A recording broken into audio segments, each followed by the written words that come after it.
Hello everyone, स्वागत आहे तुमचे ओन ट्युटोरियल स्टडी मध्ये। तर आज आपण शिकणार आहोत डेली यूज सेंटेन्सेस, जे की आपण कायम वापरत असतो आणि कोणतेही मराठीतलं वाक्य आपण इंग्लिश मध्ये कसं बोलू शकतो ते आपण आजच्या व्हिडिओ मध्ये शिकणार आहोत। मागचे पण सुद्धा काही आपण व्हिडिओ बनवले होते ज्याच्यात की थोडेफार लहान लहान सेंटेन्स आपण इंग्लिश मध्ये बनवून दाखवले होते। तर आता सर्वात पहिला सेंटेन्स आहे आपला, ती पुस्तक वाचत आहे। ती पुस्तक वाचत आहे।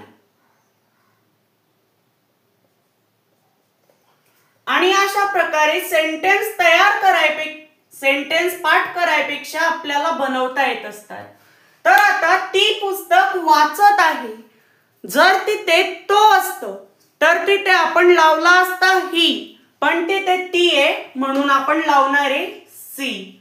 हा झाला पहिला, म्हणजेच आपण तीला इंग्लिश मधून काय म्हणलं तर सी म्हणलं। आता हाच पहिला घेतल्यानंतर शेवटचा घ्यायचा असतो, म्हणजेच आता सी, तर मग शेवटचा काय आहे। सी जर लागला तर आपण आहे करता इंग्लिश मधून म्हणू इज। आहे करता घेतला इज, सी इज। मग आता पहिला झाला, शेवटचा झाला।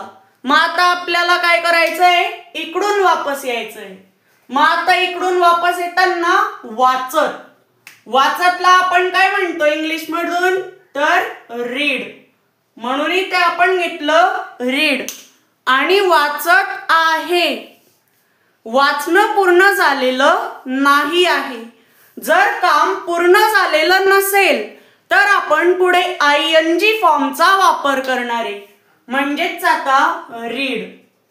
वाचतोय पण वाचणं पूर्ण झालेलं आहे का तर नाही झालेलं आहे, म्हणून त्याच्या पुढे प्लस आयएनजी, म्हणून त्याच्या पुढे आपण वापरू आयएनजी। म्हणजे शब्द काय झाला रीडिंग, म्हणजेच आपल्याला याच्या पुढे लावावा लागेल I N G. She is reading. आता इकडून वापस येताना पुढचा शब्द आहे पुस्तक, जो की आता शेवटचा आहे, पण याला लिहिताना पुस्तक एकच आहे, म्हणजे सिंग्युलर आहे। एकच आहे म्हणून तिथे वन बुक असं नाही लिहावं लागणार, तर अ लिहायचा। वन नी लिहायचा तर अ लिहायचा। मग पुढे पुस्तक, याला आपण इंग्लिश मधून म्हणतो बुक, म्हणून इथे घेतलं बुक। म्हणजेच आपला सेंटेन्स काय तयार झाला, she is reading a book. अशा प्रकारे आपण सेंटेन्स तयार करू शकतो। तर आता आपण अजून काही सेंटेन्स बघूया। तर आता पुढचा सेंटेन्स आहे आपला, तो कार चालवत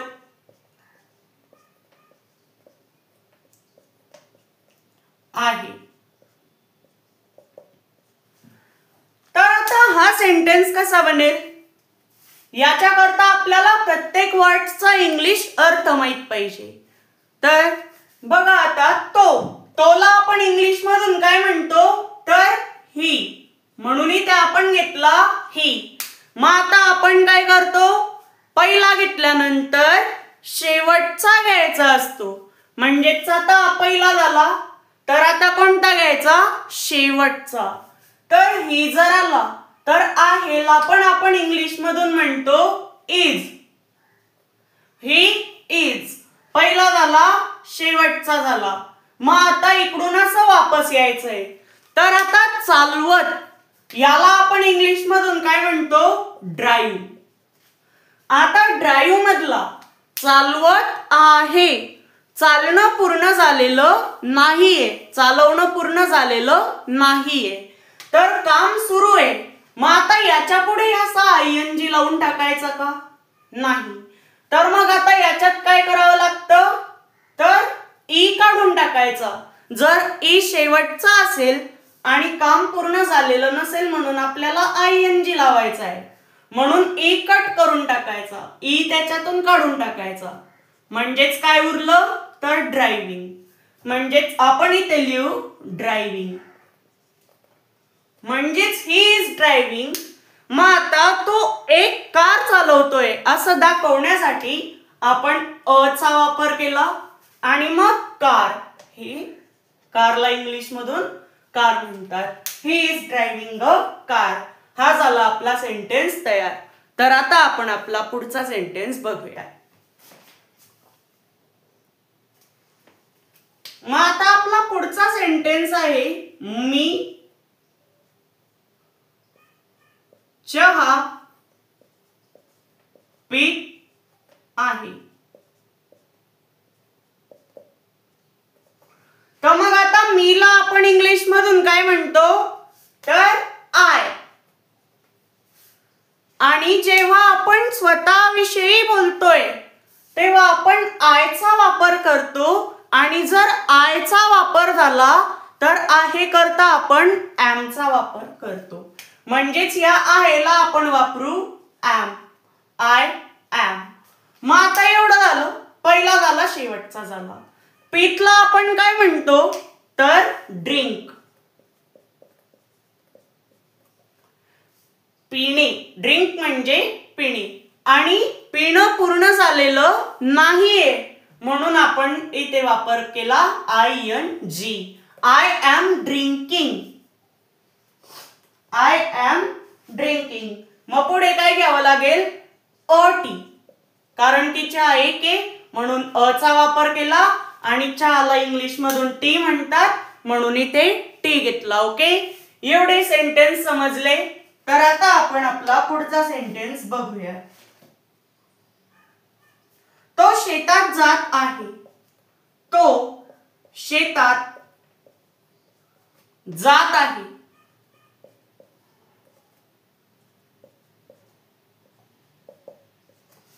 तर आता तोला आपण इंग्लिश मधून काय म्हणलं तर तोला इंग्लिश मधून आपण म्हणतो ही. म्हणून आपण इथे घेतला ही आणि पहिला घेतल्यानंतर शेवटचा घ्यायचा. तर ही लागला म्हणजेच आपण आहेला आपण इंग्लिश मधून म्हणलं इज. He is. पहिला घेतला शेवटचा घेतला. मग आता जात. जातला आपण इंग्लिश मधून म्हणलं गो. जाणं पूर्ण झालेलं नाहीये म्हणून वापर केला ING चा. ही इज गोइंग. आता शेतात हे लिहायच्या आधी आपण वापर करतो टू चा. जर कुठे जायचं असेल तर हा शब्द यायच्या पहिले जिकडे जायचंय तो शब्द यायच्या पहिले टू चा वापर करायचा. मग शेतात याला आपण इंग्लिश मधून म्हणतो फार्म. म्हणून आपण इथे घेतलं farm. He is going to farm. मग आता तुम्हाला हे सेंटेन्स समजलेले आहेत. तर आता आपण पुढचा सेंटेन्स बघूया. पुढचा सेंटेन्स आहे मुलगा मोठ्याने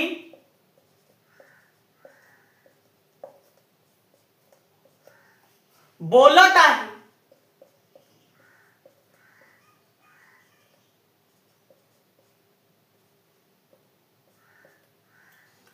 तर आता मुलगा याच्या आधी तो मुलगा असा शब्द आलाय का नाही म्हणून आपण वापर केला द चा. मग आता मुलगा याला इंग्लिश मधून आपण काय म्हणतो तर बॉय. म्हणून आपण इथे घेतलं बॉय. The boy. मग आता एवढं पहिलं झालं. ओके. पहिला आपण घेतला. मग आता एवढं झाल्यानंतर आपण शेवटचा घेणार आहोत. मग द बॉय.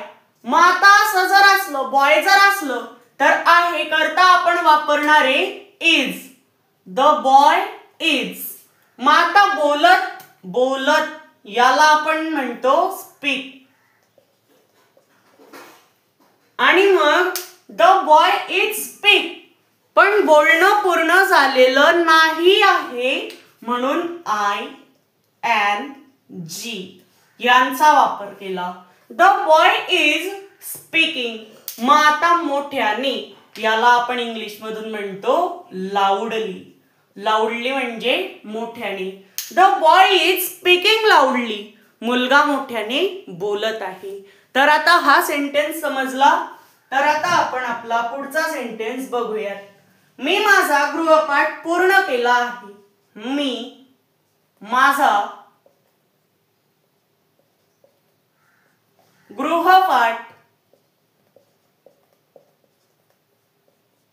पूर्ण केला आहे.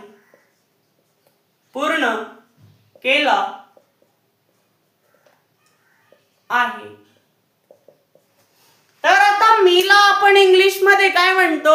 जेव्हाही आपण स्वतःविषयी बोलत आहोत तेव्हा आपण वापर करतो आयचा. म्हणजेच मीला आपण इंग्लिश मधून म्हणलं आय. मग आता पहिला घेतल्यानंतर शेवटचा घ्यायचा. मग आता आहेला आपण इंग्लिश मधून म्हणलं am. मग आता एवढं झाल्यावर आपण काय करणार आहे?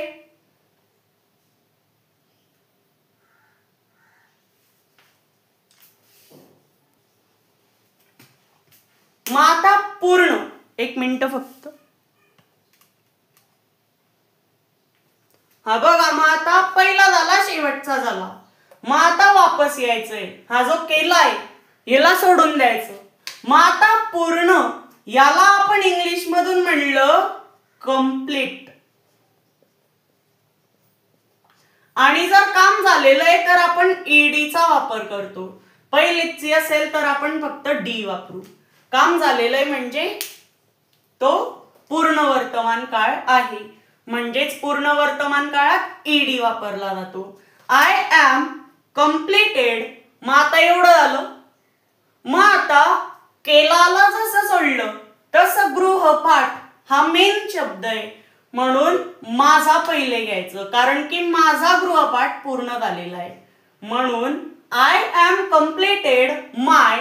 गृहपाठला आपण इंग्लिश मधून म्हणतो homework. I am completed my homework. मग आता अजून एक असा सेंटेन्स बघूया. This bag is very nice. आता याचा अर्थ काय झाला? याचा अर्थ काय झाला? This bag is very nice. आता this चा अर्थ होतो हा, ही, हे. या तिघांमधनं this चा अर्थ. मग आता बॅग, बॅगला काय वापरतो आपण? ही बॅग. म्हणजेच आता दिस बॅग म्हणजे ही बॅगला आपण मराठीतून पिशवी म्हणतो. ही पिशवी. This bag is very nice. Very nice म्हणजे खूप छान. इजला सोडून द्यायचं, पुढचं पाहायचं. Very nice. व्हेरी नाईस म्हणजे खूप छान.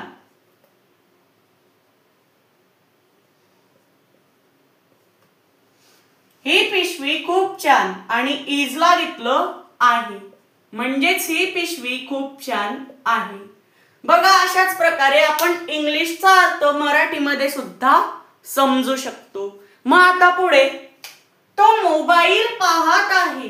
तो मोबाईल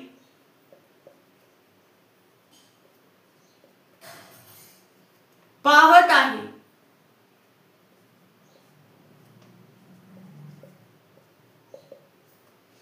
तोला आपण इंग्लिश मधून म्हणलं ही. नंतर पहिला घेतल्यानंतर शेवटचा घ्यायचा. आयला इंग्लिश मधून म्हणलं इज. He is. मग आता पाहतला आपण म्हणलं वॉच. पाहणं पूर्ण झालेलं नाहीये म्हणून घेतला ING. He is watching mobile. मग आता मोबाईलला मोबाईल म्हणतात. मग आता आपण अशा प्रकारे सेंटेन्स तयार करू शकतो. हे आपल्याला समजलेलं आहे. आणि पुढच्या व्हिडिओमध्ये आपण याच्याहून थोडे मोठे सेंटेन्स घेऊ. ओके. आणि जे ग्रामरचे व्हिडिओ आहेत ते सुद्धा बघून घ्या.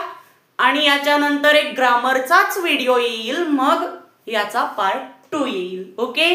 तर भेटूयात पुढच्या व्हिडिओमध्ये.